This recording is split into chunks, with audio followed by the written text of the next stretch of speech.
iyyaka nasta'in ihdinas siratal mustaqim siratal ladzina an'amta 'alaihim ghairil maghdubi 'alaihim waladdallin. Bismillahirrahmanirrahim. Alhamdulillahirabbil alamin. Allahumma shalli wa sallim ala sayyidina Muhammadin miftahi babi rahmatillah adada ma fi ilmillah.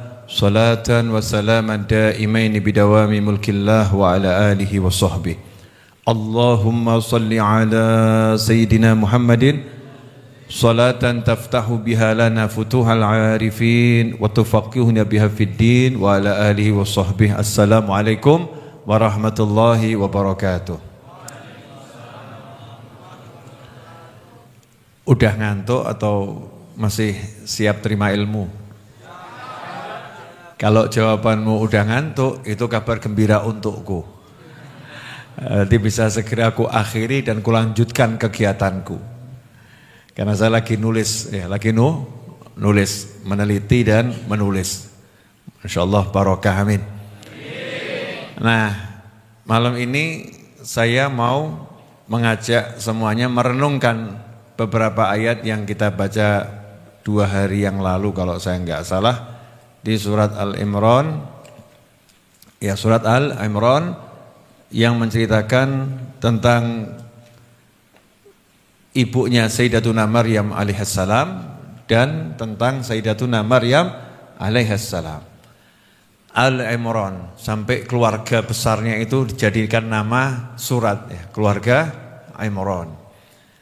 Tentunya dalam waktu yang singkat ini saya nggak akan bahas semuanya, tapi insya Allah poin-poin pentingnya tersampaikan dan manfaat buat semuanya, amin.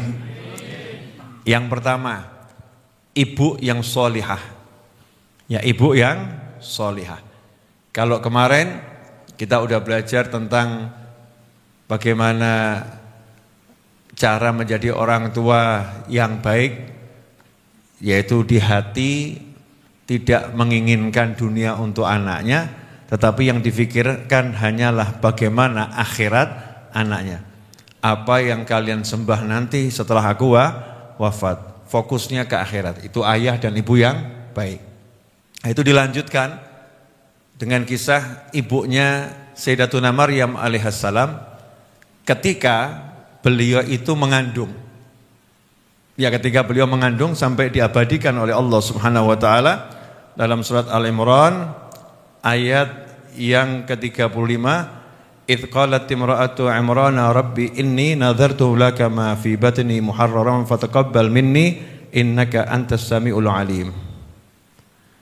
Di mana beliau berkata, ingatlah ketika istri Imran berkata, duhai Tuhanku, sesungguhnya aku bernadar kepadamu, apa janin yang dalam kandunganku kelak menjadi hamba yang mengabdi kepadamu, maka terimalah nadar itu dariku, sungguh engkaulah yang maha mendengar, maha mengetahui. Ini kalau diterjemahkan begitu nanti pusing ya. Ya, karena masih jadi bahasa yang kaku, belum kita jelaskan dengan bahasa sehari-hari. Jadi ibunya Sayyidatuna Maryam alaihissalam ketika mengandung, bahasa bebasnya begini, ketika mengandung hak-haknya terhadap anak dihilangkan. Nanti kalau anak ini lahir, ya Allah, saya tidak akan menuntut apapun darinya. Saya serahkan seluruh waktu anak ini untuk ngabdi kepadamu. Ini syarat kalau mau dapat anak yang soleh atau solihah. Jangan menuntut hak dari anak, tapi betul-betul serahkan anak itu untuk Allah Subhanahu wa ta'ala. Bahasa kasarnya, anaknya disedekahkan lillahi ta'ala. Ya, anaknya disedekahkan lillahi ta'ala. Sementara kebanyakan di antara kita kalau mengandung punya anak, itu sudah direncanakan anak ini nanti akan begini, anak ini akan begini, semuanya untuk kepuasan orang tua. Ya, bukan untuk mencari puasnya Allah atau ridhonya Allah Subhanahu wa ta'ala. Maka syarat biar anaknya jadi anak yang solehah atau soleh atau waliullah, laki ataupun perempuan, adalah hati kita terhadap anak ini, hak-hak kita udah bebaskan saja. Biar anak ini sepenuhnya mengabdi pada Allah Subhanahu wa ta'ala. Ini kalau bisa hebat, dan itu sudah dicontohkan oleh ibunya Sayyidatuna Maryam alaihissalam. Nah, makanya ketika lahir di ayat yang ke-36, falamma wada'atha qalat rabbi inni wada'tuha untha, sedikit menyesal. Ya, menyesal bukan karena penyesalan karena duniawi. Ya Allah, ternyata lahirnya perempuan. Bukan menyesali punya anak perempuan, bukan, jangan salah. Tapi menyesal karena yang lahir perempuan sehingga tidak bisa disedekahkan maksimal. Gak bisa disedekahkan maksimal karena anak perempuan itu punya beberapa hal yang menyebabkan dia tidak bisa ibadah semudah laki-laki. Contoh misalnya, perempuan jadi tukang pel masjid, ada waktu liburnya, betul enggak? Karena wanita yang haid menstruasi nggak boleh masuk masjid, berdiam di dalam masjid tidak boleh. Mau pakai pembalut double 200, ya tidak netes, nggak tembus. Kalau pendapat madhab Syafi'i, maka berdiam di dalam masjid kondisinya haid walaupun tidak netes, ya walaupun tidak netes maka hukumnya haram, nggak boleh. Kecuali kalau sekedar lewat, ya lewat, bukan berdiam. Rumahnya di pojok sana, dia lewat di tengah masjid. Kalau itu diizinkan dalam syariat. Sehingga ada waktunya wanita nifas, melahirkan nifas, nggak bisa. Kemudian kok misalnya dia ngurusin masjid gitu ya, bagian yang ngepel, ya nyapu dan lain sebagainya terbatas. Karena itu ibunya Sayyidatuna Maryam alaihissalam nyesel gitu. Kenapa kok aku nggak bisa ngasih buat Allah itu yang terbaik? Maka sama Allah Ta'ala dihibur. Ya, sama Allah Ta'ala dihibur. Karena niatnya baik, niatnya besar. Allah kasih yang lebih besar. Karena niatnya itu tadi betul-betul untuk Allah, maka dia dapatkan Allahnya. Dia dapatkan Allahnya, maka Allah lakukan sesuatu yang tidak bisa dinalar oleh akal manusia. Dia akan saya jelaskan insyaallah. Wallahu a'lamu bima wada'at. Sementara Allah itu maha mengetahui yang dia lahirkan laki atau perempuan, Allah maha mengetahui. Walaysad dzakaru kal untha, dan sesungguhnya anak laki-laki tidak sama dengan anak perempuan. Ini khilaf ahli tafsir, ada mengatakan ini ucapannya ibunya Sayyidatuna Maryam, ada mengatakan ini adalah ucapannya Allah Subhanahu wa ta'ala. Semua wahyu Allah, tapi kan Allah lagi menceritakan ya, lagi menceritakan. Bagi yang berkata anak laki-laki enggak sama dengan anak perempuan, ibunya Sayyidatuna Maryam alaihissalam baru berkata sama Allah, enggak sama ya Allah anak laki sama perempuan, jadi mohon maaf enggak bisa sedekah maksimal gitu loh. Yang enggak bisa sedekah maksimal, enggak bisa mempersembahkan anakku maksimal. Sementara yang berkata ini adalah ucapannya Allah Ta'ala, artinya adalah Allah menghibur. Walaysad dzakaru kal untha, anak laki-laki yang kamu idam-idamkan tidak sama dengan anak perempuan yang aku berikan. Anak perempuan yang aku berikan ini mengalahkan kebanyakan anak laki-laki. Dihibur sama Allah Ta'ala. Wa inni samaituha Maryam, wa inni samaituha Maryam, wa inni u'idzuha bika wa dzurriyyataha minasyaitonir rajim. Dan sungguh aku beri dia nama Maryam, dan sungguh aku melindungi dia denganmu. U'idzuha bika, menjadikan engkau ya Allah sebagai pelindungnya, dan juga anak keturunannya dari setan yang terkutuk, ya, dari setan yang terkutuk. Pertanyaan saya, nah ini ibu-ibu kalau lagi hamil kira-kira doa gitu enggak? Ya Allah lindungi anakku. Doanya ada di Al-Quran, kan tinggal ditiru.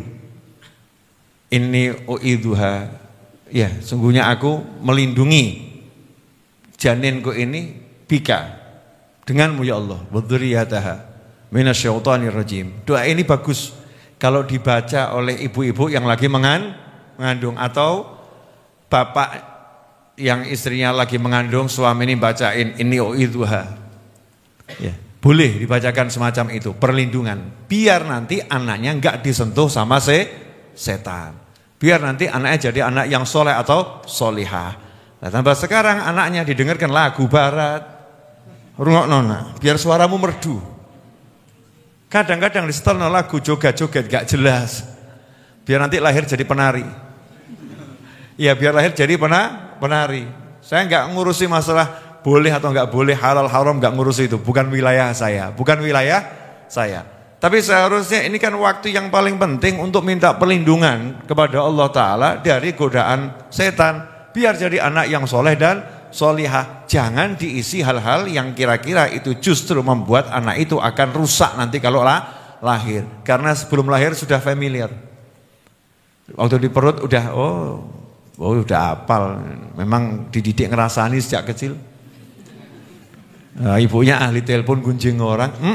Ya itu memang keterlaluan. Anaknya udah dengar terus.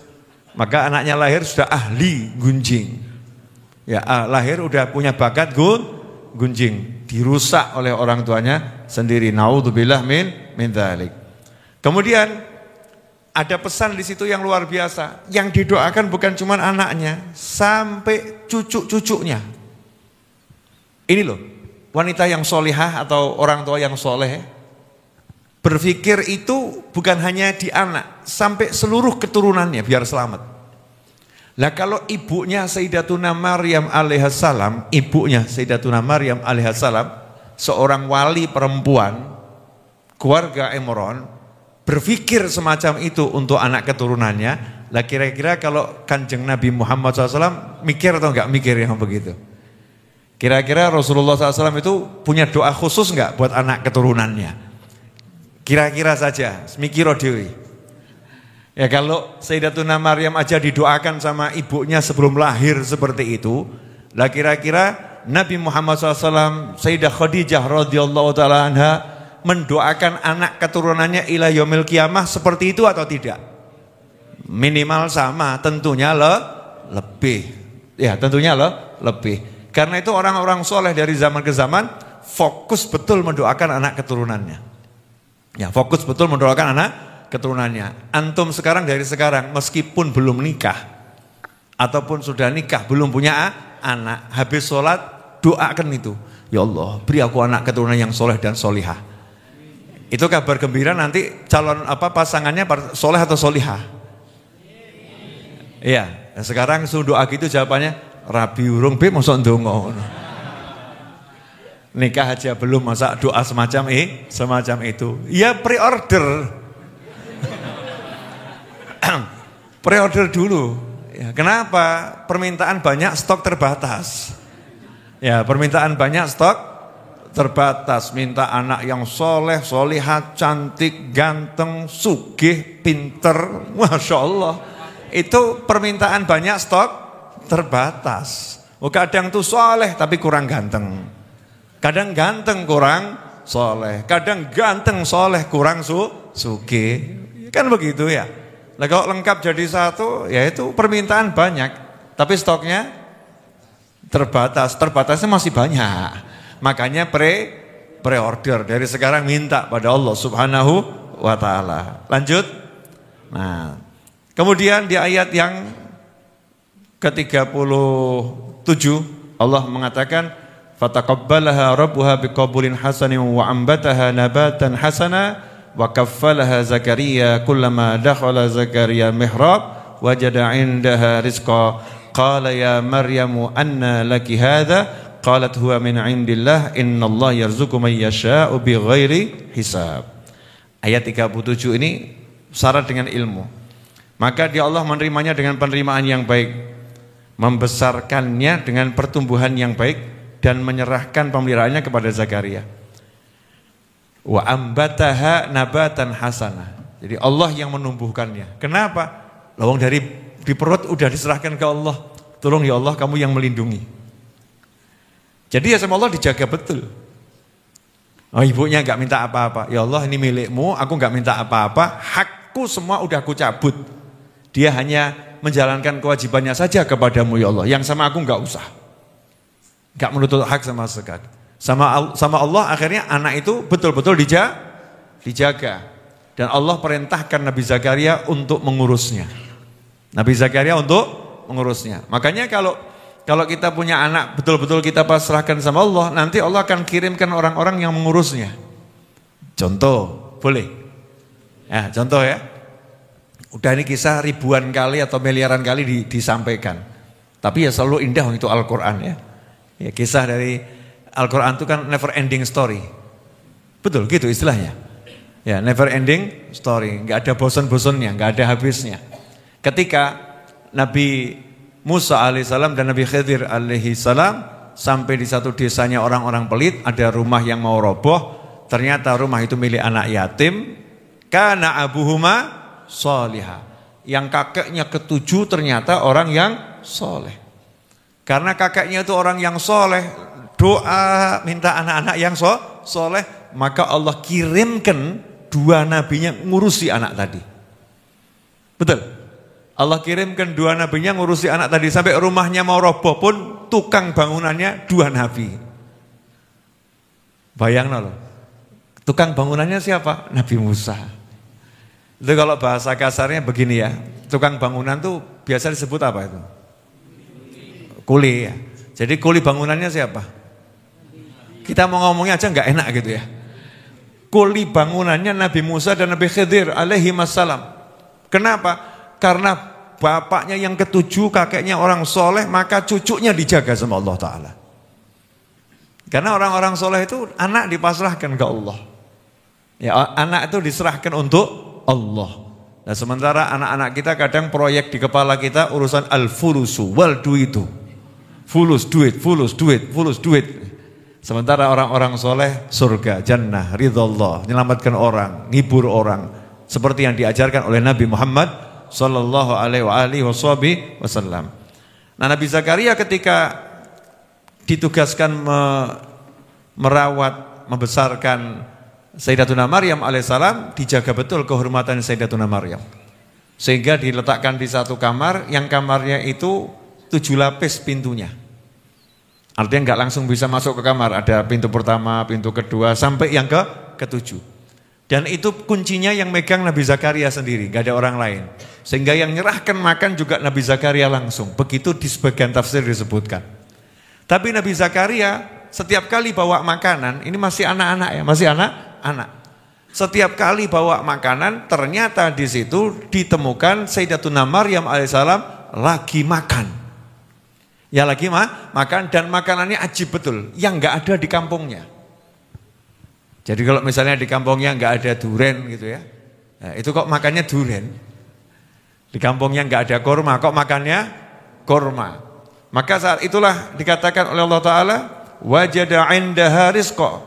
Nabi Zakaria menemukan ada rezeki di mihrab itu yang sedang disantap, dinikmati oleh Sayyidatuna Maryam alaihissalam. Maka nanya, qala ya Maryamu anna laki hadza. Tuh kalau dibaca terjemahannya, setiap kali Zakaria masuk menemuinya di mihrab, kamar khusus ibadah, dia dapati makanan di sisinya, dia berkata, wahai Maryam, dari mana engkau peroleh? Terjemahannya ya, setiap kali, kullama. Berarti sekali atau 2 kali? Berkali-kali. Nah, ini ilmu.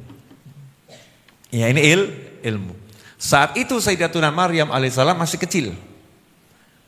Belum punya tanggung jawab pada siapapun. Maka rezekinya murni ditunjukkan oleh Allah Ta'ala, langsung Allah yang ngasih. Ya, langsung Allah yang ngasih. Sampai seorang nabi yang luar biasa, Nabi Zakaria alaihissalam gumun gitu. Nabi gumun. Berarti ini biasa atau luar biasa? Luar biasa, karena kalau cuma sekali 2 kali, ya mungkin itu hal yang biasa lah. Karomah biasa, sekali 2 kali. Nah kalau tiap hari, ini kan kekeramatan yang luar biasa. Maka di sini ada satu ilmu, ya wanita itu kalau jadi wali luar biasa. Masya Allah. Tapi nak jadi preman yang medeni. Kalau jadi wali luar biasa, kalau jadi penjahat juga luar biasa. Makanya disebut di Al-Quran itu kalau jadi penjahat nenek sihir. Kalau udah nenek sihir itu ngeri. Ya di film-film itu rata-rata nenek sihir. Ya rata-rata kan begitu ya, nenek sihir. Karena wanita itu kalau udah baik mengalahkan kaum pria. Kalau udah jahat jangan cari tandingannya. Susah. Makanya mudah-mudahan seluruh wanita jadi wanita yang solihah.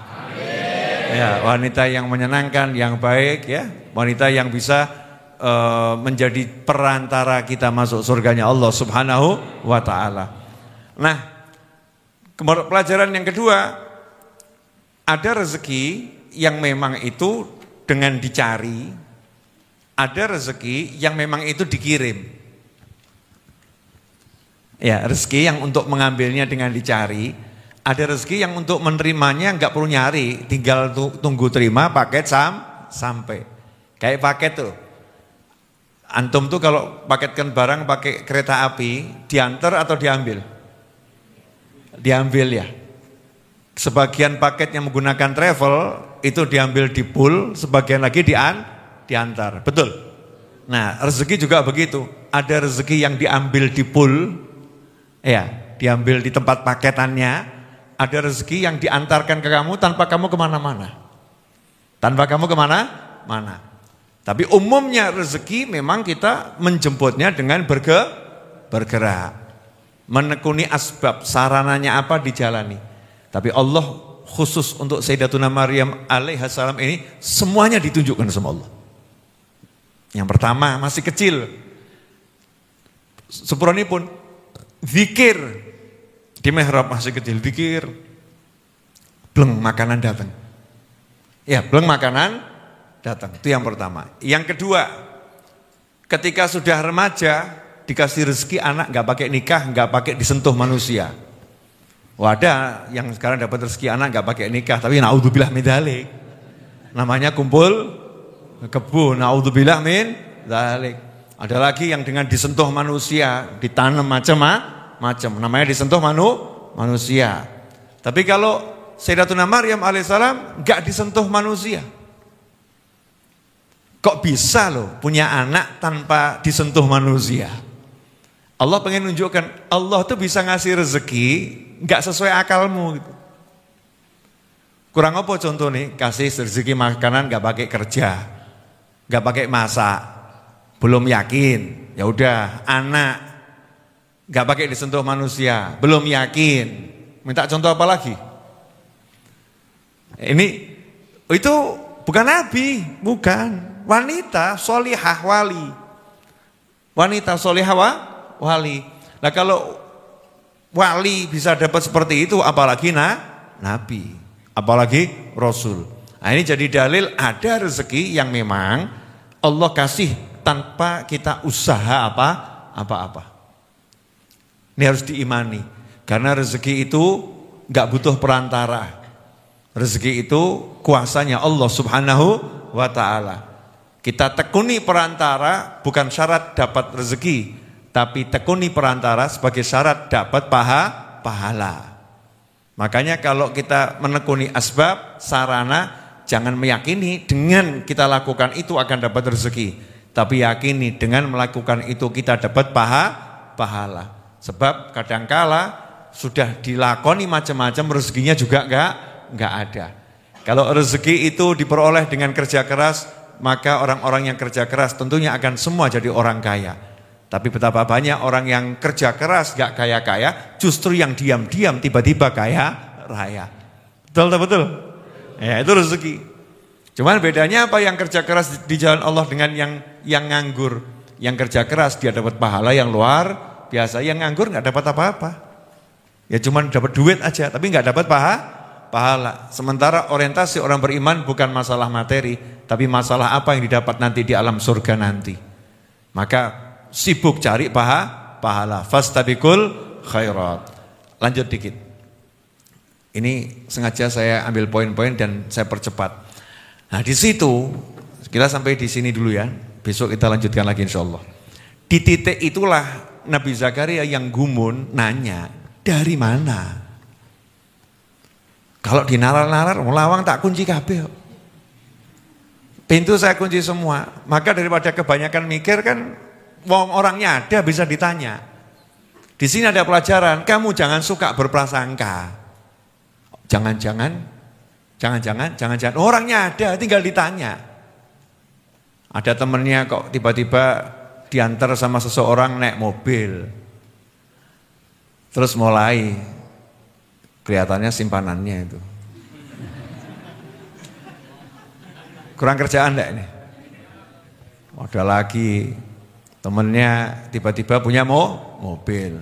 Wah, kelihatannya hasil korupsi ini. Ini enggak baik, ini don semua prasangka. Ya tinggal nanya toh. Kalau emang penasaran ya tinggal nanya. Mbak, yang nganter kemarin siapa? Oh, paman saya. Selesai. Entah paman ketemu gede atau piye, wallahu a'lam. Enggak usah diurus ya. Yang penting jawabannya paman saya. Enggak usah cari tahu lebih jauh lagi. Gitu. Jadi jangan kebiasakan prasangka enggak boleh dalam syariat. Nyangka-nyangka itu enggak boleh. Tanya aja langsung. Kadang aneh kita suka mutar. Wong yang ngarep musa mbok takoni kok mutar ae. Itu yang jalan sama dia siapa? Nah, ngapain tanya sama saya? Paranono takono. Mas sopo kuwi selesai toh. Kenapa harus harus prasangka? Itulah permainan setan. Nabi Zakaria dengan ilmu kenabiannya punya wahyu dari Allah Subhanahu wa taala. Menurut data pintu digembok. Gak mungkin ada yang bisa masuk, gak mungkin ada yang bisa keluar kecuali kalau gemboknya dibongkar. Lah gemboknya utuh kabeh. Maka nanya langsung, dari mana? Kamu dapat dari mana? Maka jawabannya sederhana. Qalat huwa min indillah. Langsung dari Allah. Nabi Zakaria ngerti gitu ya, gak pakai nanya-nanya ya. Setelah ngomong dari sisi Allah, ditambahi sama anak kecil yang namanya Maryam. Masih kecil nih, Sayyidatuna Maryam. Nambahi ngajari Nabi. Nabi diajari. Masya Allah. Yang ngajari anak kecil, namanya Maryam alaihissalam. Innallaha yarzuqu may yasha'u bighairi hisab. Dikasih dalilnya. Gumun toh? Kamu pasti heran, kok bisa? Oh di sini saya diam aja kok ada makanan. Padahal nggak ada yang ngirim kok ada. Jangan khawatir. Innallaha yarzuqu may yasha'u bighairi hisab. Sesungguhnya Allah kalau ngasih rezeki pada hamba-hamba yang tertentu yang dia kehendaki, nggak pakai hitung-hitungan, nggak bisa dihitung-hitung, nggak bisa diperkirakan. Semua kalkulator nggak kepake. Semua hitung-hitungan dari mana nggak bisa. Ada hamba-hamba Allah yang dikasih rezeki seperti itu. Aku salah satu di antaranya. Begitu maksud Sayyidatuna Maryam alaihissalam. Nah, Nabi Zakaria kan nabi, ngerti. Maka langsung ya melakukan satu hal. Hunalika da'a Zakaria rabbah. Di tempat ini makanan dari langit turun. Makanan dari langit turun di tempat ini. Berarti ini tempat keramat. Jadi tempat keramat itu ada. Ya tempat keramat itu ada. Makanya Nabi Zakaria ngomong, hunalika, Allah mengatakan, hunalika da'a Zakaria rabbah. Disitulah Nabi Zakaria langsung doa sama Allah Ta'ala. Minta anak. Karena Nabi Zakaria umurnya udah 90 tahun belum punya anak. Diajari sama Sayyidatuna Maryam. Gak usah dipikir-pikir. Allah kadang-kadang ngasih rezeki, kebanyakan juga seringkali Allah ngasih rezeki. Kalau dinalar gak masuk akal. Gak iso dihitung. Umurmu walaupun 90 tahun, kalau Allah mau kasih anak ya udah dapat. Istrinya umurnya sudah 60 sampai 70 tahun. Gak masuk akal. Nabi Zakaria menghilangkan semua kalkulatornya, perhitungannya, ya hisabnya kan Allah ngasih bighairi hisab, gak pakai hisab-hisaban. Maka Nabi Zakaria menghilangkan perhitungannya, dihilangkan semua. Gak mikir istriku udah tua, aku udah tua, enggak. Langsung ini tempat keramat, ini tempat barokah. Hunalika da'a Zakaria rabbah. Disitulah Nabi Zakaria kemudian berdoa mohon kepada Allah Ta'ala. Qala rabbi habli min ladunka dzurriyyatan thayyibah innaka sami'ud du'a. Ini surat Al-Imran ayat 38. Nah, buat yang belum punya keturunan dianjurkan untuk sering baca doa ini selepas sholat, yaitu kalimat yang berbunyi qala, di sini doanya rabbi habli min ladunka dzurriyyatan thayyibah innaka sami'ud du'a. Dari rabbi habli dzurriyyatan thayyibah. Rabbi habli min ladunka dzurriyyatan thayyibah. Saya ulangi ya. Rabbi habli min ladunka dzurriyyatan thayyibah innaka sami'ud du'a. Ini dianjurkan untuk dibaca buat yang pengen punya anak keturunan. Doa, tapi cari tempat yang keramat. Maksudnya tempat keramat apa? Tempat-tempat yang di situ ada bekas-bekas kebaikan. Ya, misalnya berangkat ke Mekah, ke Madinah, ya, mesti itu ya. Dekat Ka'bah itu ya tempat keramat. Atau tempat ngajarnya para wali. Oh, di situ dulu Mbah Hasyim Asy'ari biasa ngajar, dapat ilmu banyak, yaitu tempat karomah. Oh, di majelisnya dulu ada Habib Fulan yang luar biasa itu, majelisnya di sana. Itu tempat keramat. Nabi Zakaria mencari kok. Apa Nabi Zakaria kemudian ngomong, doa di mana saja sama saja. Nyatanya kan enggak. Hunalika, dimanfaat ke tempat itu untuk berdoa pada Allah Subhanahu wa ta'ala. Makanya kalau kita ada di tempat-tempat yang mulia, manfaatkan. Dongo hajat. Karena ada, kalau bahasa saya gini, ada tower-tower yang memang sinyalnya kuat. Nah kalau mumpung ada sinyalnya kuat, high speed, kecepatan download itu misalnya ya 10 GB per second. Ya 10 GB per second. Terus di rumahmu itu downloadnya 100 kbps. Sama-sama download, cepat mana? 10 GB per second. Ada satu program software 5 GB. Setengah detik rampung. Kamu yang bingung, mosok sih?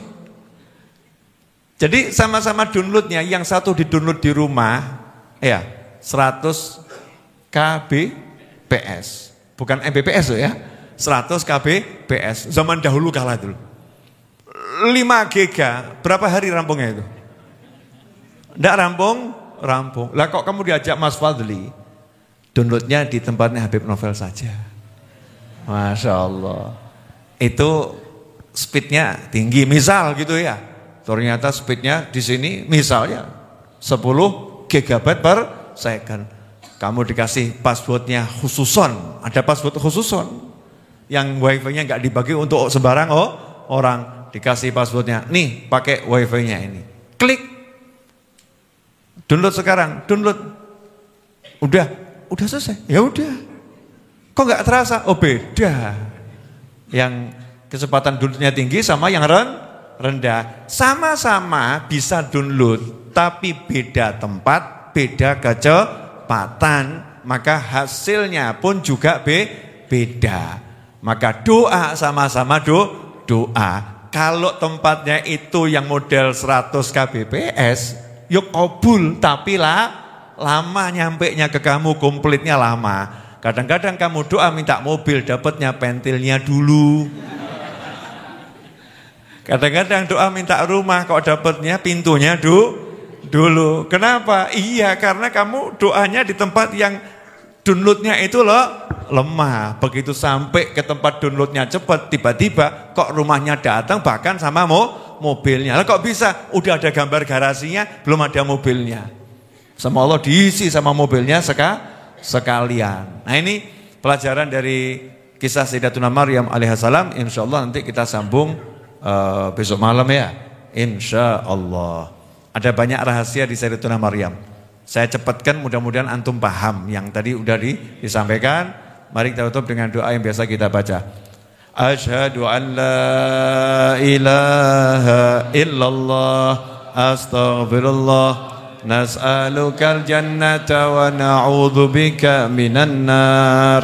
Asyhadu an la ilaha illallah astaghfirullah nas'alukal jannata wa na'udzu bika minan nar. Asyhadu an la ilaha illallah astaghfirullah nas'alukal jannata wa na'udzu bika minan nar. Allahumma innaka 'afuwun tuhibbul 'afwa fa'fu 'anna.